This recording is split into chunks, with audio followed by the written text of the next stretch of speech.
Cool. And today we're going to have a discussion on how you take your CAD design of your miniature F1 car and convert it to a STL file, and how we're going to use it in QuickCam Pro so that we can have a program for our CNC machine to cut your car. So in front of me you can see the model that I've designed, and I'm going to show you how to save it. So you're going to click on the icon at the top, the iPro. You're going to click on Save As, Save a Copy As, and then at the bottom you're going to see Save As Type. You're going to scroll down, you're going to see there's a STL Files. Select the option, click on Options, and please make sure that your units that you're using are measured in millimeters. This is very important because we open up in QuickCam Pro, it might have a problem with reading your dimensions. So that is sorted. I'm going to save it as Sangari PDP number 2, save, and that is our design saved. Now to move on to the next step, we're going to open up QuickCam Pro, which I've already done here.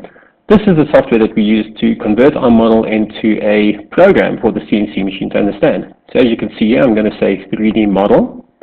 I'm going to go and I'm going to F1 cars. Just want to get the right one quickly.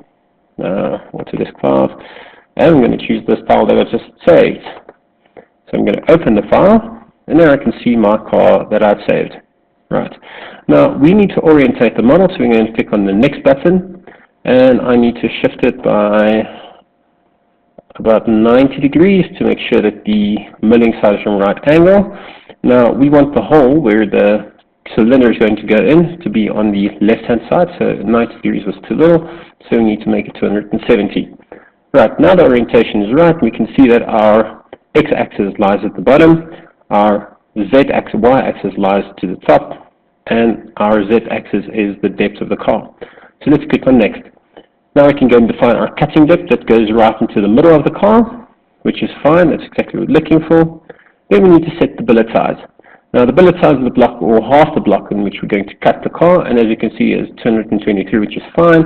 Y is a height of 42. It could also be 50, if I'm not mistaken. It should be a little bit higher as well, but your depth is definitely 32.5. Always just make sure that you use the correct billet dimensions that we've given to you in the manuals.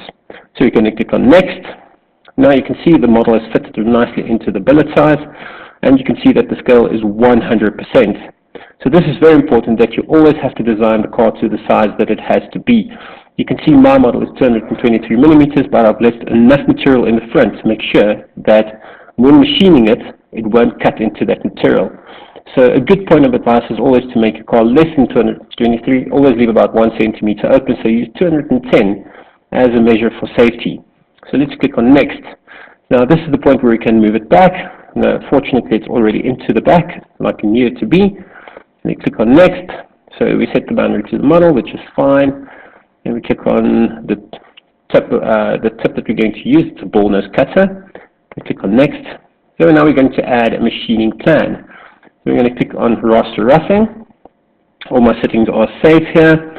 I click on OK. Well, it calculates the plan.